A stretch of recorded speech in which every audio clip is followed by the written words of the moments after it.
Donc maintenant dans cette capsule, on va aborder un peu plus les effets d'échelle. Donc, euh, donc c'est un peu la différence entre l'échelle de mesure et notre échelle de processus qu'on essaie d'estimer. Donc l'échantillonnage rend uniquement une image filtrée ou transformée de la réalité.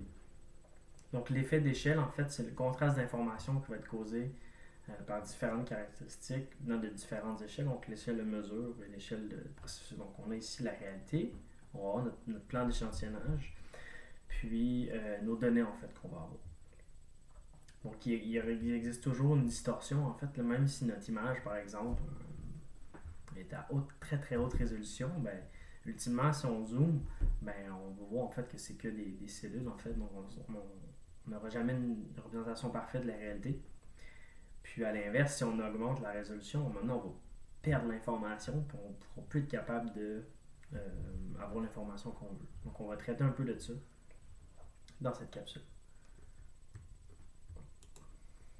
Donc récapitulatif un peu de notre processus stochastique. Donc ce processus stochastique-là qui est une fonction aléatoire. Donc ce que c'est, je vous ai parlé un peu de la PDF, donc la probability density function. Ça c'est quand on veut décrire notre processus par rapport à la moyenne et la variance notamment. Donc vraiment la moyenne ici qui est le centre de notre cloche, la variance qui va être la largeur. Par contre, on n'a aucune estimation de l'échelle en fait de cette fonction-là.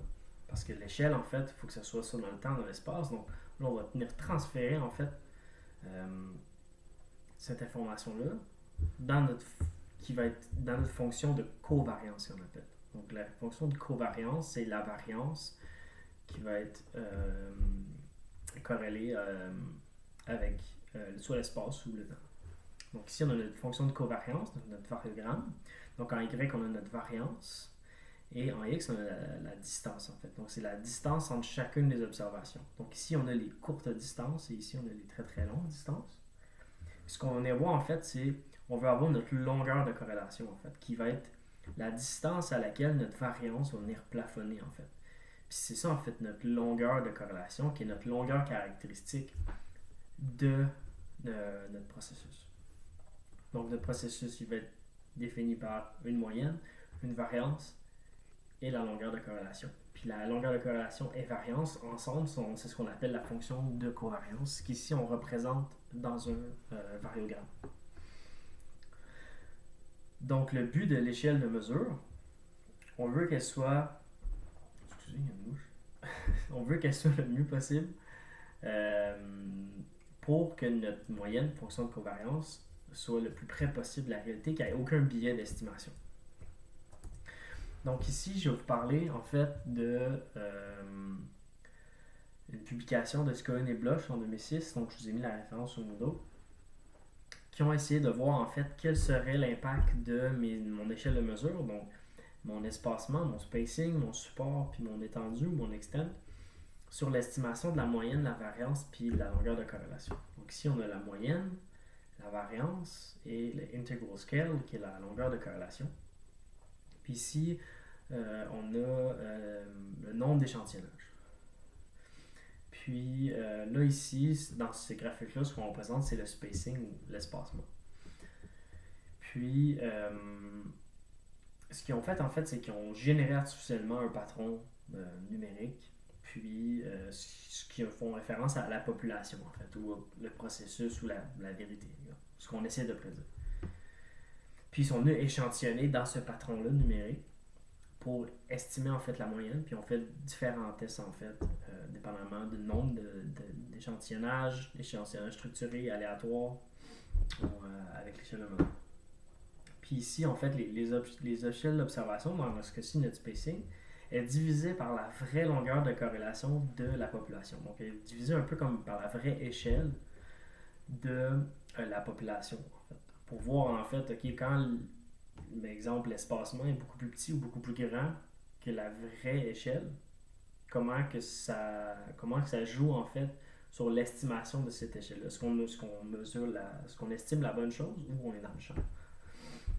Donc ici, pour la moyenne, on voit en fait que ça a peu d'influence, là, sauf si on a énormément d'échantillonnage, mais notre incertitude est très petite. Donc les points en fait à zéro, c'est-à-dire qu'il n'y a aucune différence entre la moyenne de la population et l'estimation. Puis les barres, en fait, c'est l'incertitude. Donc là, plus qu'on échantillonne, moins qu'on a d'incertitude sur la moyenne. On voit rapidement que peu importe si l'échelle elle est grande ou petite, donc l'espacement, ça affecte peu la moyenne, ou pas en fait. La variance, on voit que ça a à peu près la même chose. Par contre, pour la longueur de corrélation, c'est différent en fait. Donc ici, lorsque, exemple, notre longueur de corrélation est de 10, et notre spacing, si notre, non, en fait, c'est ça.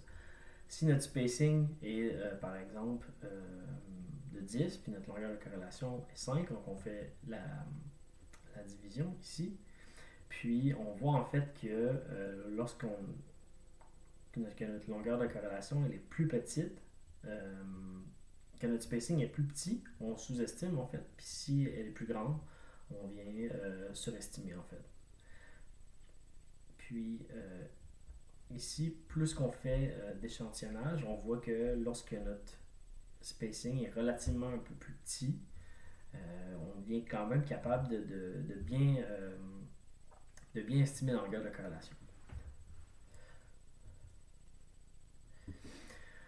Donc ici, on a par rapport à l'étendue. Donc si notre étendue est plus petit ou beaucoup plus grand, en fait, que, euh, que la vraie longueur de corrélation. Puis ce que je vous montrais, en fait, c'est lorsque quand notre échelle, en fait, est beaucoup plus grand, en fait, on est capable d'aller estimer la variance correctement. Si notre échelle, notre extent est beaucoup plus petit que notre longueur, on ne sera pas capable d'aller chercher la vraie variance en fait. Parce c'est comme si on était beaucoup trop zoomé en fait. Donc on n'a pas comme l'étendue réelle de toutes les valeurs possibles. Donc la variance, elle est sous-estimée. Puis pour l'extent en fait en structuré, on voit que on a besoin énormément d'échantillonnage. Et il faut que notre extent soit beaucoup plus grand que notre longueur de corrélation. Donc, par exemple, si je donne un exemple, si ma longueur de corrélation est de 10, il faut que mon étendue soit, donc, 10 ou 1000, il faut qu'il soit 10 fois plus gros en fait que mon extent. Donc, mettons, il faudrait que mon étendue soit de 100 avec énormément de mesures, donc 1000, pour avoir une bonne estimation de ma longueur de corrélation. Donc, on voit que la longueur de corrélation, c'est l'élément le plus difficile à estimer en fait. En fait, qui va avoir le plus d'effet en fait si on a une moins bonne échelle de mesure. Là, on va changer, on était dans des échelles structurées, hein? Donc à chaque 10 mètres ou 5 mètres ou 1 mètre, on prend une mesure. Là, on va aller voir. Excusez, c'est pour le support. Là, on va aller voir lorsque on a un échantillonnage aléatoire. Donc, on voit en fait que la moyenne, ça ne change pas. La variance, c'est très très bon, peu importe le nombre d'échantillonnages, que ce soit plus petit ou plus grand. Puis pour le spacing, c'est là que ça devient intéressant en fait. Notre ligne, elle est beaucoup plus proche de 1 lorsqu'on a un échantillonnage aléatoire. Oui, on a une certaine incertitude. Plus qu'on a d'échantillonnage, on est vraiment proche de 1 en fait. Puis, ce que ça vient nous montrer en fait, c'est lorsqu'on a un échantillonnage aléatoire, on a tellement de différents types de distances, puis ça vient vraiment affecter notre variogramme en fait. Donc, ça ici, lorsqu'on échantillonne, au lieu de faire une ligne, en fait, le but en fait, c'est d'avoir des points le long de cette ligne-là pour venir tracer notre ligne. Puis on voit que lorsqu'on a un échantillonnage aléatoire, ben, les points vont être beaucoup mieux placés en fait, parce qu'on a tellement un vaste éventail de distances dans notre échantillonnage. Donc on voit en fait l'apport de l'aspect aléatoire dans l'estimation de la longueur de corrélation. Donc qu'est-ce qu'il faut retenir de ça? Donc ça nous prend un nombre d'échantillonnages minimum. Donc on le voit en fait que lorsqu'on tend dans ce cas-ci vers 100 ou vers 1000, ben, notre estimation est meilleure. Il faut cerner en fait notre échelle de valeur max et min, puis se poser la question ça serait quoi la valeur idéale de l'étendue? Donc, on voit que lorsqu'on a une échelle de processus qui est autour de 10, mais ce qu'il faut, c'est avoir une étendue au moins 100. Donc 5 à 10 fois plus gros. Puis la valeur idéale du support, il faut que le support soit plus petit. Mais dans quelle mesure? T'sais? Donc, on va revenir plus tard dans quelle mesure. Je vais vous donner un peu plus d'exemples concrets en fait d'un processus stochastique. Donc la variabilité spatiale de l'épaisseur de neige, ce qui est notre processus stochastique en fait, va représenter en fait la déposition de la neige sur un versant, qui peut être expliqué par les turbulences du vent autour d'un objet, aussi le terrain, la rugosité, puis toute la redéposition en fait de la neige par le vent. Puis on va essayer d'estimer en fait la fonction de covariance, donc le patron spatial, de ce processus stochastique-là. Donc ici on a en fait c'est un DEM, en fait une image de l'épaisseur de neige. Donc là, en rouge c'est peu profond, en bleu c'est très profond. Ça a été fait par drone, donc on a pris la surface moins le terrain, on a différencié les deux pour avoir l'épaisseur. Et là, ce que je vais faire, en fait, c'est que je vais venir échantillonner. Ici, j'ai des données au 10 cm. Donc ici, je vais venir échantillonner avec des points pour voir, en fait, comment on estime la moyenne, puis le variogramme. Donc ici, j'ai les valeurs de la population, en fait. Donc, on a une moyenne de 2,1 mètres d'épaisseur. Puis notre fonction de covariance, qui est notre variogramme ici, qui ressemble à ça, en fait. Donc, on a notre distance entre les observations. Ici, j'ai l'ensemble, j'ai bâti mon variogramme avec mon raster même, en fait, au 10 cm. Donc, j'ai un échantillonnage très, très, très serré. On s'entend là, que là, j'ai pu avoir un échantillonnage fait par drone. Mais si on le fait à la main, on n'ira pas faire un sondage d'épaisseur à chaque 10 cm. Ça fait pas de sens. Mais c'est un peu une façon pour avoir, ok, c'est quoi la vérité absolue, entre guillemets. Donc ici, on a notre variance. Puis, en fonction de la distance, donc on voit que ça fait une espèce de sinus-ish.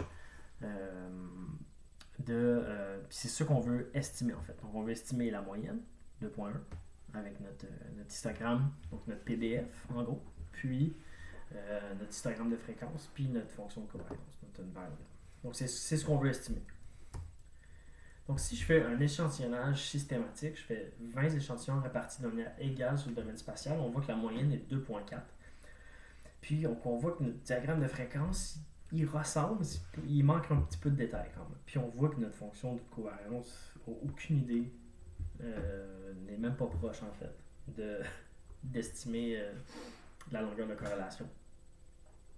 Donc, 20 échantillons de manière égale, c'est absolument pas suffisant pour la fonction de covariance et la longueur de corrélation. Puis la moyenne, il en manque un peu. On est 30 cm au-dessus.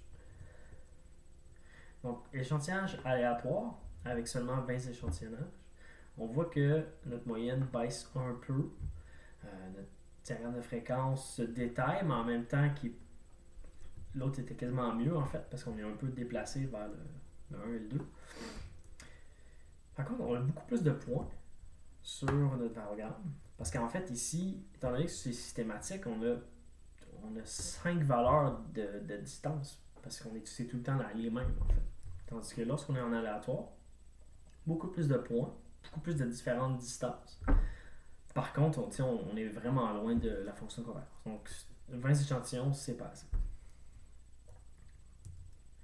Donc là, je vais prendre 50 échantillons systématiques. On voit que notre moyenne, on s'approche. Le diagramme de fréquence commence à ressembler. Le variogramme, un petit peu, mais il y en manque encore.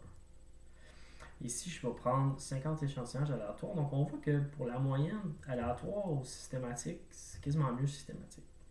Par contre, pour mon variogramme, c'est vraiment mieux aléatoire. On a beaucoup plus de détails parce qu'on a beaucoup plus de types de distance. Et lorsqu'on a à 250 systématiques, on voit qu'on commence à avoir un beau variogramme. Et on est sur la moyenne, puis notre fréquence est vraiment bonne. Et là, si je fais 250 aléatoires, ben là, c'est notre fréquence diagramme de fréquence est beaucoup plus détaillé et notre variogramme est vraiment, vraiment mieux. On a beaucoup plus de détails. Puis, donc c'est ça. Vous voyez les différences entre aléatoire, structuré et le nombre d'échantillonnages dans un exemple plus précis. Est-ce qu'on aurait pu faire un autre échantillonnage différent? Est-ce qu'on aurait pu faire des stratifiés, aléatoires, dégroupés?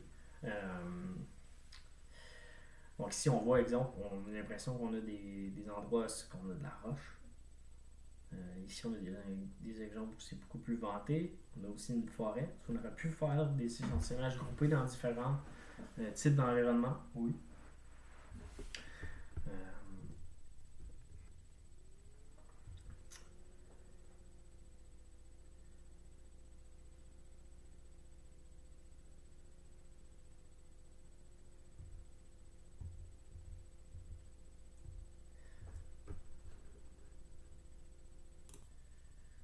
Désolé, j'ai un petit bug. En fait, ça. Donc là, je vais vous montrer en fait qu'est-ce que je fais lorsque j'ai appliqué un échantillonnage en fait. Donc j'ai appliqué cet échantillonnage-là uniquement dans les zones où on avait de la neige. Puis on va voir comment que ça affecte la prédiction d'épaisseur de neige. Donc ici on voit que ma forme de distribution est complètement différente. Elle est shiftée quasiment vers les plus grandes épaisseurs. Pourquoi? Ben, parce que j'ai ciblé moi-même les zones où il y avait de la neige. Puis on voit que ça affecte notre moyenne qui est à 3 points. Puis ce qu'on observe une stationnarité dans le domaine spatial. Donc stationnarité, est-ce que c'est la moyenne et la variance ne changent pas dans le domaine spatial? Et donc justement, c'est ça en fait que la stationnarité donne. En fait, étant donné que j'ai des groupes où la moyenne est complètement différente, ça va venir jouer en fait sur mon estimation. Donc je suis mieux en fait de grouper mon échantillonnage. Puis avoir justement un variogramme qui va être différent également aussi. Donc, mais faut. Ça me vient un peu poser la question, bon, ben, il faut que l'espace minimal ou la résolution soit plus petite de combien en fait? Il faut qu'elle soit égale, plus petite, 2 fois plus petite, 5 fois plus petite. Donc si on arrive un peu à la fréquence de Nyquist, delta t ou delta x en fait, qui est l'espacement ou la résolution, correspond à l'intervalle de temps d'espacement sur la résolution. Puis la fréquence de Nyquist correspond à la fréquence limite pour capter un signal spatial ou temporel. Puis, donc ici en fait, donc la fréquence en fait, il faut que ça soit 2 fois plus petit pour capter en fait un bon signal. Donc si on échantillonne aux 30 minutes, aux 30 mètres, on peut seulement capter des phénomènes qui se produisent à 60 mètres. Donc en gros, si on estime ou on pense que notre phénomène va varier aux 10 mètres, il faut que notre espacement minimal soit de 5 mètres. Donc ça vient un peu nous guider dans notre échantillonnage, toujours en pensant essayer de se projeter en fait, ah oui, mon processus à moi, ce qui va varier, il va varier autour de quelle valeur. Je peux faire une recherche aussi de littérature pour voir si dans quel range de valeur. Est-ce qu'on parle plus de 10, 20 mètres ou de 100 mètres? Bon, ça va venir guider un peu notre échantillonnage. Donc, résumé pour contrer les effets d'échelle. Dale et Fortin, 14, suggèrent les points suivants pour estimer une longueur de corrélation qui représente l'échelle du processus.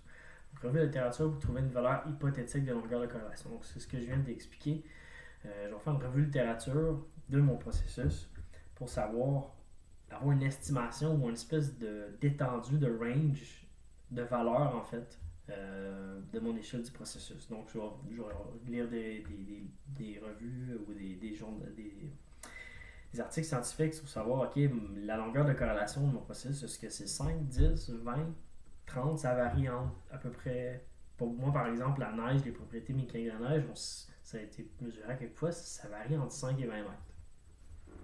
Donc quand je vais planifier mon échantillonnage, je vais me garder en tête, ok, c'est entre 5 et 20 mètres. Donc je vais essayer d'avoir cette valeur-là en tête.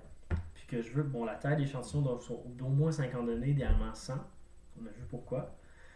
L'étendue de l'échantillonnage doit être 2 à 5 fois la longueur de corrélation. Donc si on revient un peu à notre 20, il faut que ce soit 2 à 5 fois plus grand que 20 mètres. Exemple.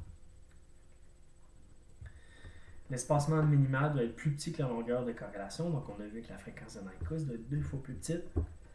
Et l'ajout d'une composante aléatoire peut réduire les effets d'échelle, puis améliorer vraiment l'estimation de notre variogramme. Ensuite, s'ajoute à ça les contraintes logistiques au niveau de l'instrumentation, du budget et du temps alloué. Idéal, oui, c'est facile de dire on va en faire le plus possible, le plus rapproché, mais c'est en fait, vous allez vous rendre compte quand vous allez planifier vos projets de maîtrise, c'est impossible en fait. Pas faire ton échantillonnage à 500 cm sur 3 km. Donc, ça va jouer sur une espèce de balance entre tous ces aspects-là. Donc voilà pour cette capsule.